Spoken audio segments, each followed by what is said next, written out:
Live in high definition from your 24-hour news source. You're watching KCRG TV9 News at 6 with Chris Earl. Coming up on the KCRG TV9 News at 6, the end of spring football season for the Hawkeyes as the black and gold take to the grass for one final showing. People in West Liberty still have so much to work through. The floodwater may be gone, but the damage lingers in so many places. Last week, people there told us the water was 5 to 8 feet high in some of the basements throughout the city. The estimates are that about 350 homes were damaged from the high water. Repair costs reaching into the thousands of dollars for some. They'll blame too much rain falling on an already saturated soil. KCRG TV9's Forrest Saunders joins us now. Forrest, after all that water, the people you saw, the people you visited today still have so much to clean up. Chris, in fact, the town turned today and tomorrow into cleanup days. They've rallied volunteers and hired out help. They're having crews drive around and pick up flood-damaged items off front lawns.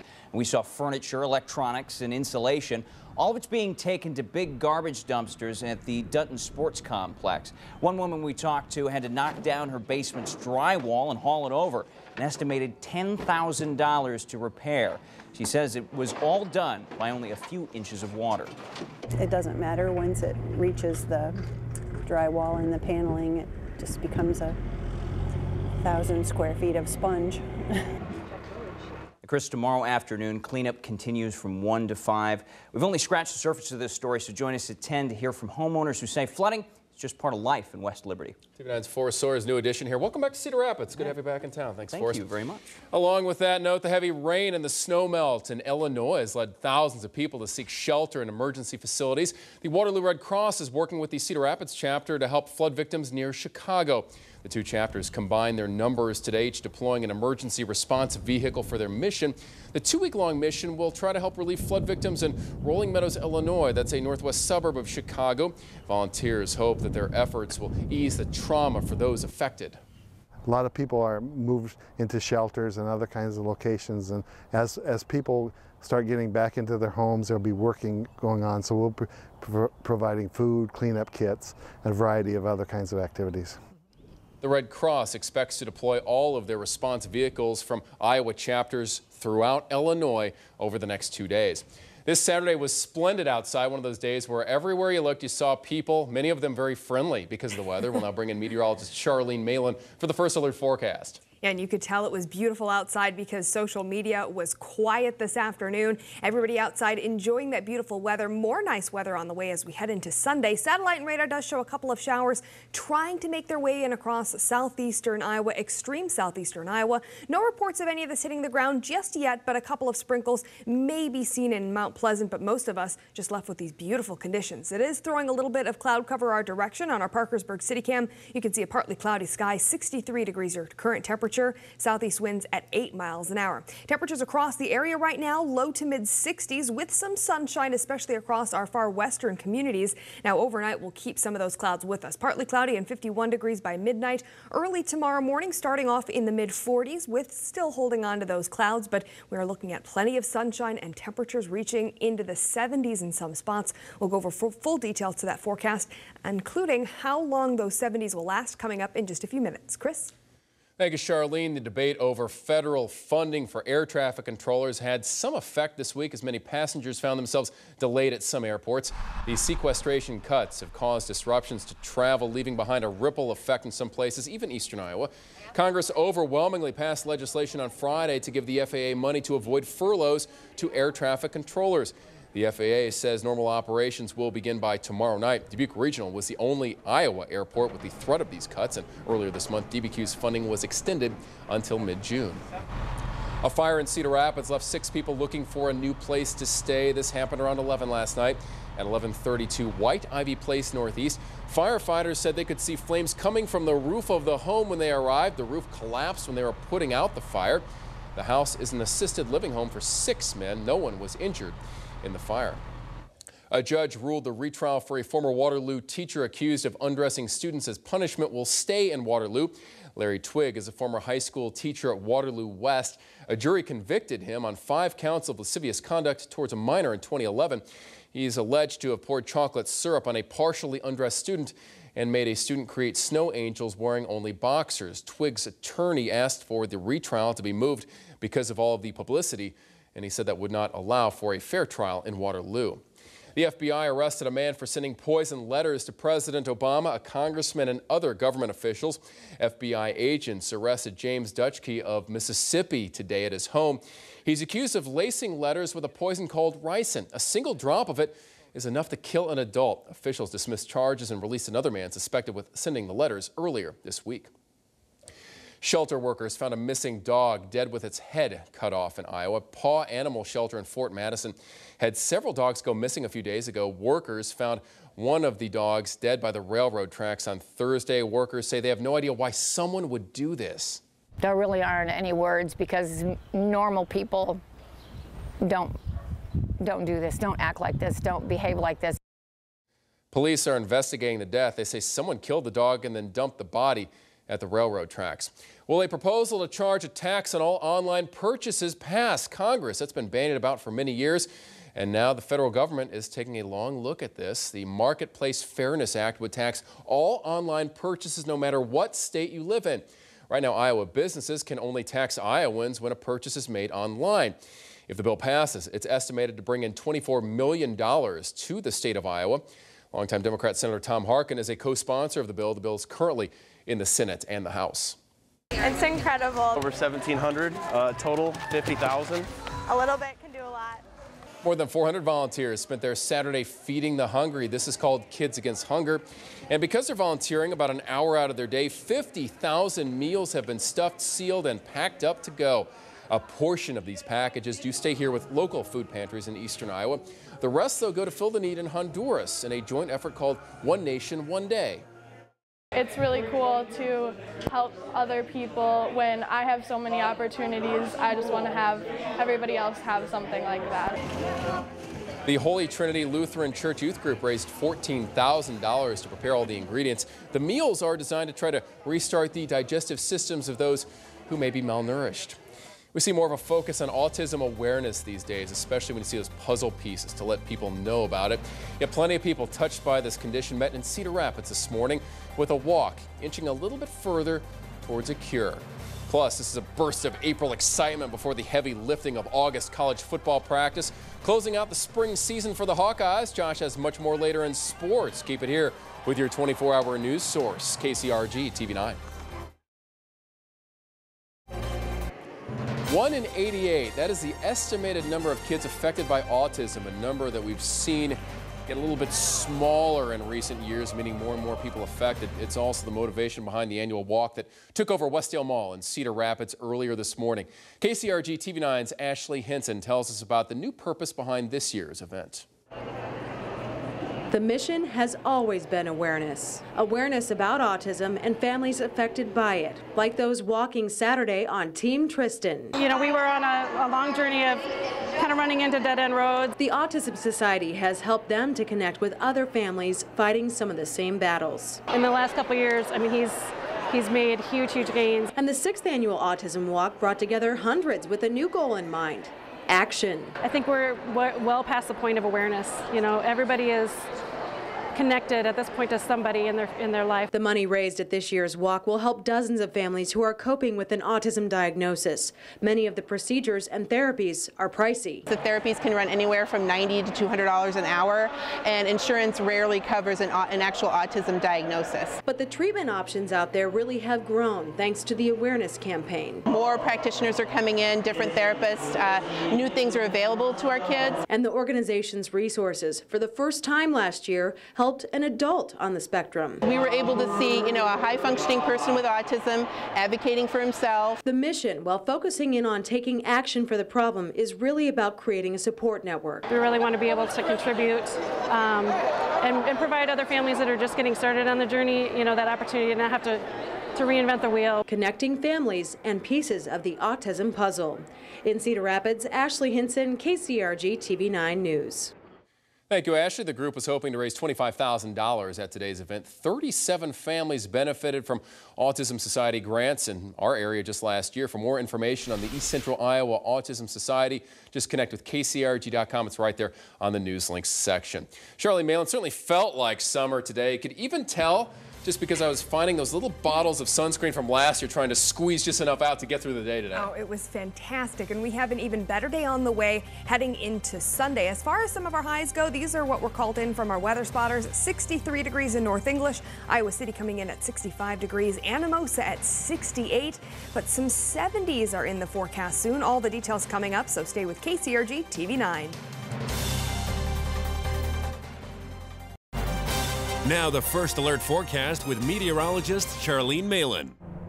And it was a beautiful day to head outside. This is on the Mississippi River in Dubuque. All that sunshine out there, the quiet waters, just a beautiful day to start the weekend. Finally, our first weekend in spring that actually feels like a weekend in spring, and that's actually going to continue as we head into Sunday. Our Sigourney City Cam, though, does show the clouds rolled in earlier this afternoon. Temperatures, though, remain mild, generally into the 60s. It is a little bit cooler towards Sigourney at 56 degrees, but 63 in Fayette as well as Waterloo. Iowa City at 62. Same goes with Cedar Rapids, and 61 in Dubuque. Winds from the south-southeast anywhere from about 5 to 10 miles an hour. Now, the clouds are a little bit thicker the farther south you go. That's just because we do have some of that rain out of eastern Iowa, but just down to our south and east, and that's tossing a couple clouds our direction, which is why we saw those clouds roll in just a few hours ago. As far as the rain goes, this is all going to stay to the south. It's thanks to the low pressure center cutting across the center of the country. We're going to be just on the edge of that rain, so a couple of sprinkles maybe toward the Mount Pleasant area, but that's about it. The rest of us remaining dry and then sunny as we head throughout the day on Sunday. Here's our next cold front that we're going to be watching move through. We're not really going to feel that colder air until the middle of next week, but it is going to bring the possibility of some showers. What it's not going to do is drop those pollen levels. Take a look at this. These are our levels from today, right here, 9.6. And then they just increase as we head over the next few days. The rain isn't going to be heavy enough to sort of clear the air of all of that pollen, but we are going to be having more showers on the way as we head throughout the upcoming work week. Pinpoint Futurecast starting the clock at 10 p.m. with a partly cloudy sky. Those clouds will stay with us, especially across southeastern Iowa throughout the overnight. By 6 a.m. Sunday morning, starting off with some sunshine, more sunshine as we head into the early afternoon. The clouds do roll back in Sunday night, giving us the chance for a few isolated showers to start off the day on Monday.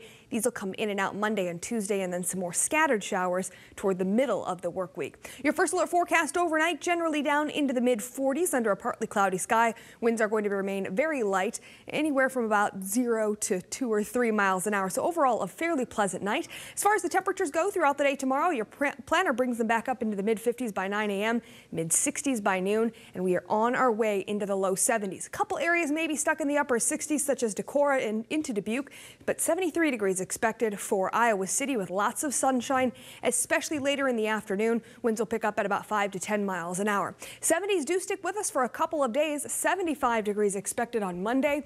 If we get a little bit more sunshine on Tuesday, we could be seeing some areas hit 80 degrees. But soak up those nice mild temperatures while they're here, because they're not going to be here for long. Temperatures do slip back into the 50s and 60s by the end of the week, and it's a pretty soggy extended forecast. It's not going to be a washout. It's not going to rain the entire time all the way through that week, but just have the umbrellas handy. The rain is going to come in and out over much of that entire week. Seeing all those percentages, like adding up skee ball points, 30, 20, 40. Yeah. So yeah, it'll eventually hit us. Thank you, Charlene. Josh joins us now, and I love it when college football rolls off of my lips. But even just for spring football, it's a touch, a tease, a taste of it. Just a little bit to get the taste of it. Like we said, for Iowa, it's a big test for the quarterback battle, as we've seen throughout the last month. We'll have highlights of the game coming up next on your 24-hour news source, KCRG TV 9. Now, KCRG TV 9 Sports with Josh Christensen. Well, after 13 practices, it was time for the Iowa football team to take the field at Kcrg Stadium for its spring scrimmage. The Hawkeyes changed the point system a little bit this year to make it more fun. We've said it many times, lots of eyes on the quarterback battle. There they are. Offense looked good in the first quarter. Jordan Kcrg, coming off a knee injury from last year. Looks like he gets swarmed by the defense, but he gets away somehow. He's got room. Looks like the knee is pretty good. Takes it all the way to the 7-yard line, 22-yard gain. Nice play. A couple plays later, Michael Malloy right up the gut for the 1-yard touchdown, 10-1 offense. But after that, the defense made some big plays. Miscommunication on the handoff between Cody Sokol and Damian Bullock. Kcrg recovers the fumble. Then later in the second quarter, Jake Rudock drops back. Roddy McMahon gets the sack and he forces the fumble. Defense recovers again. They led 26-19 at halftime. Former Hawkeye Chad Greenway in the house, current Viking as well. The offense calmed down in the third quarter. Sokol fadeaway pass to Blake Haluska, makes the catch and is down at the 2-yard line. 23-yard play. A couple plays later, Sokol with the bootleg. He takes it in himself for the 2-yard touchdown untouched. On the next drive, offense comes back again. CJ Beathard to Kcrg. He sees daylight, turns on the Jets, gets great blocking as well. 46-yard touchdown. I'll say it again, looks like the knee is healthy. Offense wins 61-37. Score not really that important. We'll have more at 10 o'clock. Well, through 3 rounds, no Iowa State, or UNI football players' names were called in the NFL draft, but that all changed today in rounds 4 through 7. 2 football players were selected in the NFL draft today. The first was Iowa State linebacker A.J. Klein, selected in the 5th round by the Carolina Panthers. Klein was a 2-time first-team All-Big 12 selection. He was also the co-defensive player of the year in 2011. He had 361 career tackles, a great career, by the way. Also selected in the 5th round was Iowa cornerback Micah Hyde by the Green Bay Packers. He was named the Big Ten's Tatum Woodson Defensive Back of the Year. He recorded 240 tackles and 8 interceptions in his career. The ESPN experts, they love the picks. This kid can run. 4.65 40 time. A little stiff in his movement, not real fluid, but the versatility he provides will help that Carolina defense. And you have A.J., you think about A.J. Klein, got Luke Kuechly in the middle. A.J. Klein will help that initially as a quality backup, maybe grow into the role of a starter. Micah Hyde had a productive career, and he's done some nice things in terms of his ability to go up and make plays on the ball. But what I do like is ball skills, ball skills, ball skills. The Packers will put him in position to read, react, and try to go make a play on the football, and that's something he does. Congrats to both players. It was the final day at the Drake Relays, and it ended up being a record-breaking day. Scott Sable has the story from the Blue Oval. Another gorgeous sun-drenched day at Drake Stadium, and that set the tone for a record-breaking day on the Blue Oval. Let's start off with one of the oldest records, the high school 1600 set back in 1979. Linmar junior Josh Evans erased it from the books today, setting a blistering pace and closing with a 60-second flat 400 for a record-breaking time of 4:10.86. 6 seconds faster than his PR and the 7th fastest time in the country. I know, I still haven't, it still hasn't really caught up with me yet, but I mean, it's just really cool. I mean, that was right at my goal, 4:10. So I mean, I was really happy to do that. The victory lap, you had to sign an autograph. That was kind of weird. I mean, I'm not that big of a deal. I'm still just a junior, but maybe hopefully that kid will go up and run like this someday. Linmar freshman Stephanie Jenks added a 1500 title to her 3000 flag with a time of 3:35. Boys 4x800 relay Monticello trying to prove they belong with the big boys. And the team of Ulrichs, Frawley, Melchert, and Lumpa had the lead until the very end, when Iowa City West anchor Bailey Weatherall came from behind to pull off the victory in 7:48.99, the 7th fastest time in the country. City High was 3rd. Every 50 meters I try to find a new gear, and I guess I found it. I'm on the 8th fastest time in the country. In the 400 hurdle, City High freshman Sarah Plock took gold with a blazing time of 61.56. It still feels like a dream. What a finish in the boys shuttle hurdle relay. Kennedy anchor Feemic Cook came from way back to catch Waukee. It came down to a photo finish. I thought the Cougars had won. Cook staring at the scoreboard, waiting for the results. Only heartbreak. Kennedy lost by 1/100th of a second. Try again next year. We have 3 guys returning. University 400 hurdles. Okoro of Iowa State finished strong to win in 57.44. I feel the need for speed. In the University 100 meters, the Hawkeyes' Justin Austin ran a 10.22, but it was second to Isaiah Young of Mississippi, who ran the 2nd fastest time in the country at 10.07. From Drake Stadium, Scott Sable, TV9 Sports. The Dubuque Fighting Saints look to go 2-0 in their series tonight against Youngstown in the Eastern Conference Finals. Remember now, the Fighting Saints haven't lost a game so far. In the playoffs, the puck drops at 7:05 tonight. We'll have highlights at 10. Thanks, Josh. We'll be right back with a final check of that forecast. Keep it here with TV9. There may be a couple of sprinkles this evening across extreme southeastern Iowa, but by and large, most of us looking at a dry forecast for the rest of tonight. Heading into Sunday, lots of sunshine. Temperatures finally reaching back into the low 70s, and those 70s do stick around for at least the first couple of days of the work week. But overall, keep the umbrellas handy because after tomorrow, rain on and off through much of next week. There's no way to avoid it all throughout the week. Thank you, Charlene. Thank you, Josh. Thank you for joining us for the KCRG TV9 News at 6. We appreciate you being here. We hope you come on back tonight for the TV9 News at 10. Have a great Saturday night.